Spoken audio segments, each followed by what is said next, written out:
কথা বললেন।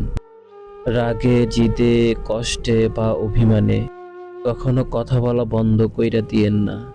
আমরা কতক্ষণ বাঁচবো কেউ কি জানি? যার প্রতি ভীষণ অভিমান নিয়ে রাতে ঘুমাতে গেলেন, সকালে উঠে দেখলেন মানুষটা আর নেই। রাতের ওই নীরবতাই ছিল আপনাদের শেষ কথা।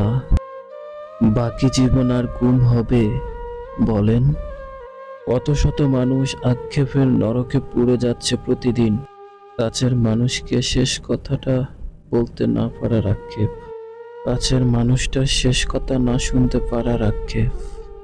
কথা আসলে পুষে রাখার জিনিস না। ওরা তো বুনো হাঁসের মতো। ওদের ওদের স্বচ্ছ জলে সাঁতরে বেড়ানোর কথা।